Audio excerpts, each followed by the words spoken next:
அந்த பிரச்சனைகளை நானும் சந்தித்தேன். அதனால சொல்றேன், அந்த பிரச்சனைகளை அடிப்படையாக வைத்து என் மனைவியார் எழுதின கதை தான் எஜமான். அதனால உங்கள் மனைவி மாதிரி என் மனைவியும் எஜமான் என்ற ஒரு கதையும், அதை தொடர்ந்து பொன்னுமணி என்ற கதையும் திரைக்கதையும் அவரே எழுதியிருக்கிறார். அதுக்கு அவார்டே வாங்கிட்டாங்க. நமக்கு எதுவும் அவார்டு கிடைக்கல. இப்படியெல்லாம் சொல்லிதான் எல்லாத்தையும் சுறுசுறுப்பாக்க வேண்டியதா இருக்கு. கண்ணீராவா கண்ணீரா? இங்கெல்லாம் கண்ணீரா தான் நடந்துட்டு இருக்கு. எல்லாம் பேசிட்டாங்க. ரொம்ப சிறப்பாக பேசிய அண்ணன் ராஜன் அவர்களுக்கும், என் அன்பு சகோதரர் இயக்குனர் பேரரசு அவர்களுக்கும், இந்த படத்தின் தயாரிப்பாளரும் இயக்குனருமான கதிர் ரேவன் இல்லை கதிர் ரேவன், அப்படியா? ஏதோ ஜோசியம் பார்த்து வச்சிங்களோ? சரி, கதிர் ரேவன் அவர்களுக்கும் அவருடைய துணைவியார் கௌசல்யா அவர்களுக்கும் ரொம்ப சிறப்பாக பேசுனீங்கம்மா, ரொம்ப சந்தோஷம். மற்றும் தம்பி இயக்குனர் அவர்களுக்கும், நம்ம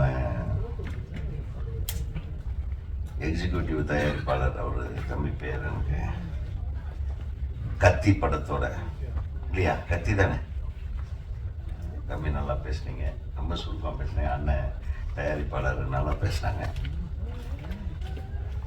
நான் கொஞ்சம் லேட்டாக வந்தேன். வரும்போது ட்ரெய்லர் ஓடிட்டு இருந்தது. ஒரு பாட்டு கேட்டேன், ரொம்ப நல்லா இருந்தது, மிக சிறப்பாக இருந்தது அந்த பாட்டும். அதில் நடித்திருந்த கதாநாயகன், அது இன்னொரு கதாநாயகன், 2 கதாநாயகிகள். அதில் எந்த கதாநாயகன் விட்டு கொடுத்தா, எந்த கதாநாயகன் விட்டு கொடுத்தும் கெட்டு போகலை, எந்த கதாநாயகன் விட்டு கொடுக்காம இருந்தான் அப்படின்றது இந்த கதையில் பார்த்தா தான் தெரியும், முழு படம் பார்த்தா தான் தெரியும். சிறப்பாக இருந்தது. மேக்கிங் ஸ்டைல் நல்லா இருந்தது. First of all I congratulate you. எதுக்குன்னா, எனக்கு யாருமே தெரியாது, இவர் ஏதோ நம்ம தமிழ்நாட்டுக்காரர் தான் படம் எடுத்துருக்கிறாருன்னு தான் நினச்சேன். நான் மலேசியாவில் இந்த அளவுக்கு ஒரு திறமையான ஒரு இயக்கத்தை நான் முதலாக பார்க்கிறேன்.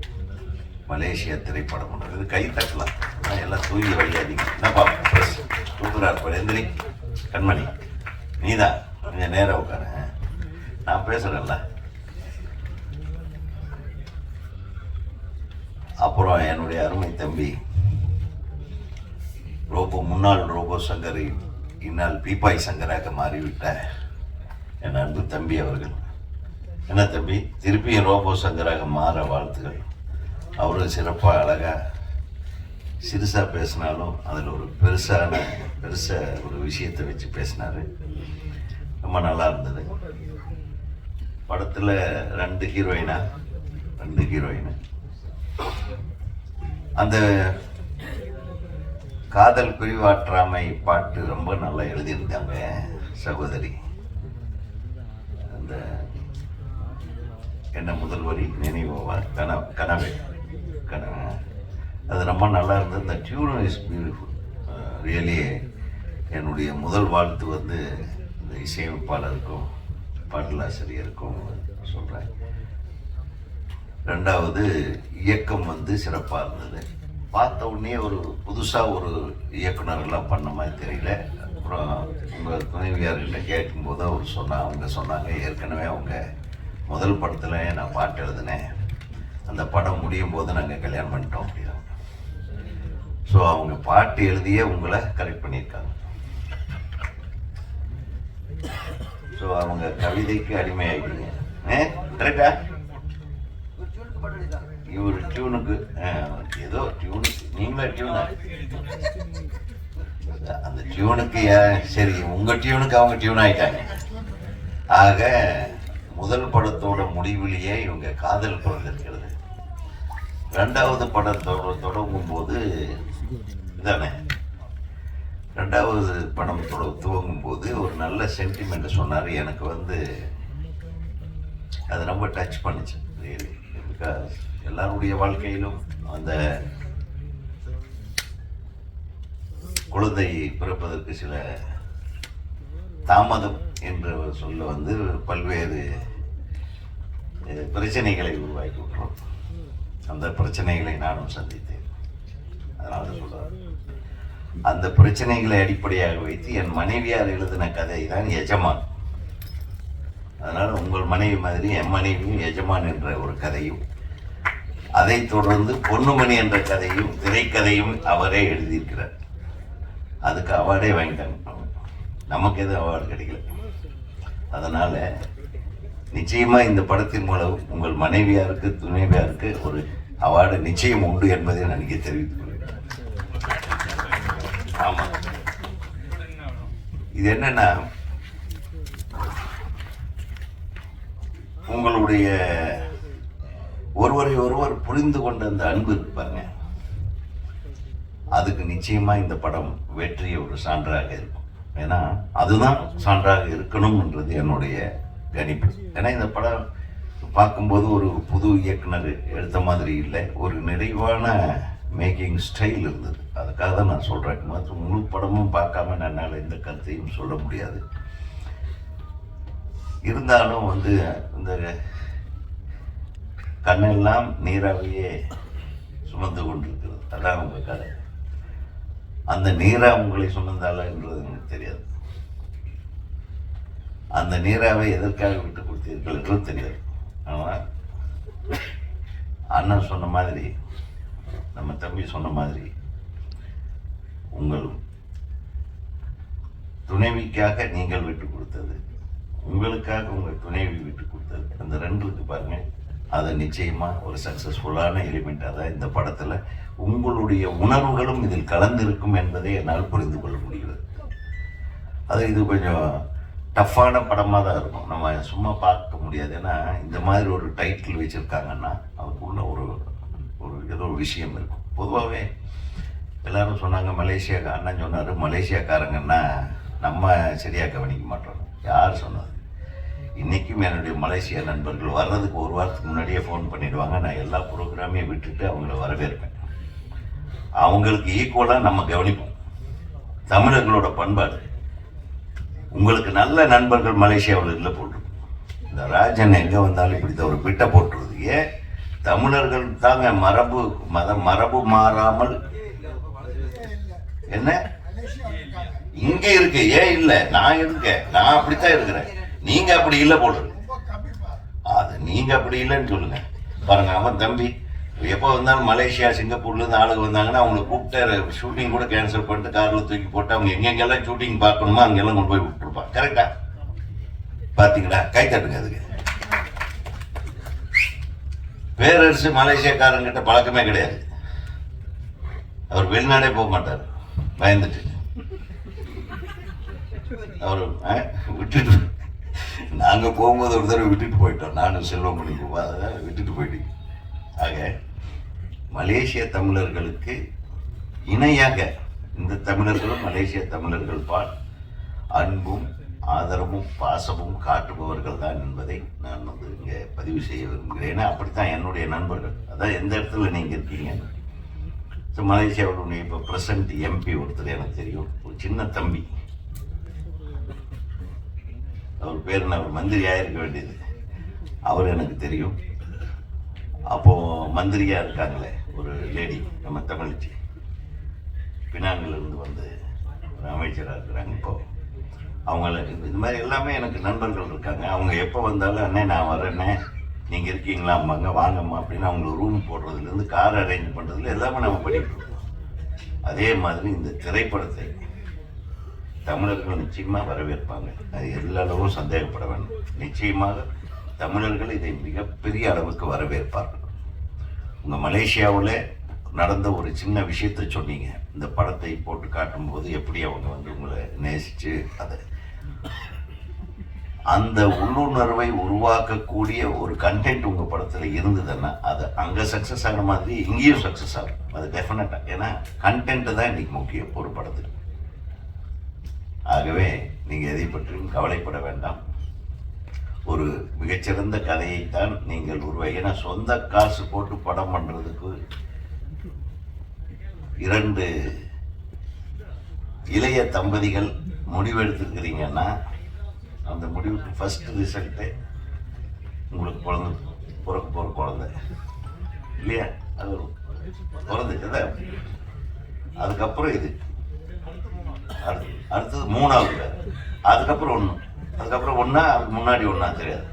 எனிவே அதே மாதிரி இந்த திரைப்படத்தின் ரிசல்ட் வந்து உங்களை மிக மிக மகிழ்விக்கும் ஒரு ரிசல்ட்டாக இருக்கும். ஏன்னா இங்கே வந்து எல்லாம் சினிமா தியேட்டர் கிடைக்காது, அதுக்கு தான் என் தம்பி வந்து உண்மையை சொல்லி ஓடிச்சுட்டா நீங்கள் டென்ஷன் ஆக வேணாம். இப்போவும் சொல்கிறேன், நல்ல கண்டென்ட் உள்ள படங்களுக்கு தியேட்டருக்கு ஆள் வர்றாங்க. லப்பர் பந்துக்கு வரலையா? லப்பர் பந்துக்கு வந்தாங்க. எத்தனை சின்ன படங்கள் கேள்விப்பட்டு அப்புறம் கூட்டமாக வர ஆரம்பிச்சிட்டாங்க. அதனால் அதை வந்து 2 விஷயம் இருக்குது. அரசாங்கத்துக்கு கோரிக்கை வைப்பது பல வருஷமாக வச்சுக்கிட்டே தான் இருக்கிறோம். தியேட்டருக்காரங்க வச்சு செஞ்சுட்டே தான் இருக்காங்க. இதை மாற்றுறதுக்கு யார் பண்ணணும்? நீங்கள் தம்பி சொன்ன மாதிரி தயாரிப்பாளர்கள் ஒரு முனைப்பாக ஒற்றுமையாக இருக்கணும். ஒற்றுமை இல்லைன்னா இந்த சினிமாவோட நம்ம எதுவுமே சாதிக்க முடியாது. இதே புரட்சி தலைவர் காலத்தில் சினிமாவுக்கு ஒரு பிரச்சனை வந்ததே இல்லை. எவனாச்சும் பிரச்சனை பண்ணான்னா சின்னவர்கிட்ட நியூஸ் போயிடும் அப்படின்னு உடனே எல்லாமே அடங்கிடுவாங்க. எந்த ஒரு தேட்டர்லையாவது பிரச்சனை வந்திருக்கு? எந்த ஒரு படமாவது ரிலீஸ் ஆகாமல் இருந்திருக்கா? சொல்லுங்க பார்க்கலாம். குப்பை படம் கூட ரிலீஸ் ஆகும் புரட்சி தலைவர் காலத்தில் தான். அதுக்கப்புறம் இந்த அரசியலும் சினிமாவும் 2 கலந்ததுனால வந்த பிரச்சனை தான். அரசியல்வாதிகளுக்கு சினிமாவுக்கு சம்பந்தமே இருக்கக்கூடாது. சினிமாவை ஒரு சுதந்திரமான காற்றாக சுவாசிக்க விட வேண்டும். அதை தான் சொல்லுவாருன்னு எதிர்பார்த்தேன். ராஜண்ணா இப்போ கொஞ்சம் அதெல்லாம் கொஞ்சம் அடக்கி வாசிக்கிறேன். என்ன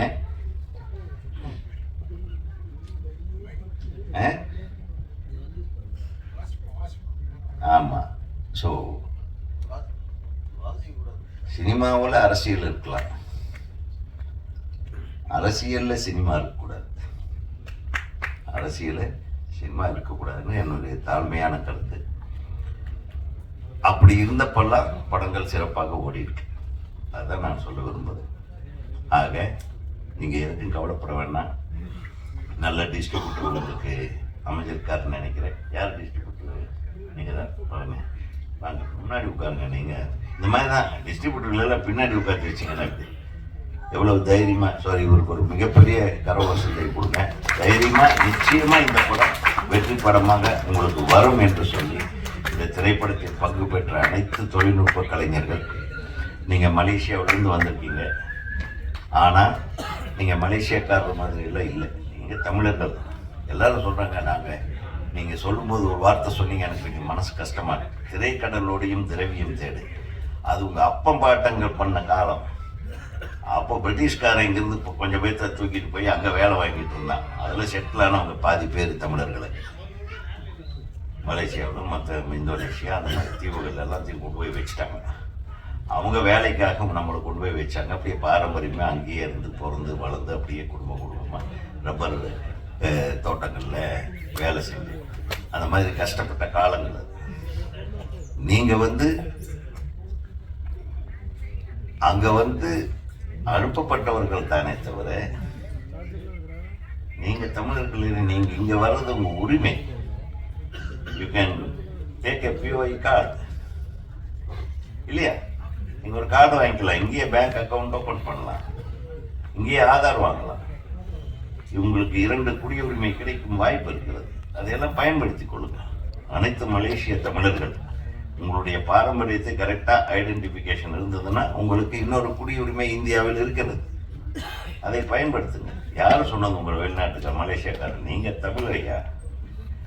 எங்களை விட நல்லா அழகாக தமிழ் பேசுகிறீங்க, எங்களை விட அழகாக பாட்டு எழுதுறீங்க. ஆக சிறப்பு வாய்ந்த இந்த விழாவில் ஒரு சிறப்பு நம்ம எல்லாம் சேர்க்க வேண்டிய ஒரு நேரத்தில் நமது அனைத்து பத்திரிகை நண்பர்களும் ஊடக நண்பர்களும் இவங்க 2 பேர்த்த பற்றி எழுதுங்க, இந்த படத்தை பற்றி எழுதுங்க. இந்த படத்துக்கு ஒரு எக்ஸ்பெக்டேஷன், அது ஒரு எதிர்பார்ப்பை நீங்கள் உருவாக்க வேண்டும் என்று பத்திரிகை ஊடக நண்பர்கள், என்னுடைய நண்பர்கள் அனைவரையும் ஏற்றுக்கொண்டு இந்த திரைப்படம் மாபெரும் வெற்றி படமாக அமைய வேண்டும் என்று கூறி எல்லாம் வல்ல இறைவனை வேண்டி விடைபெறுகிறேன். நன்றி, வணக்கம்.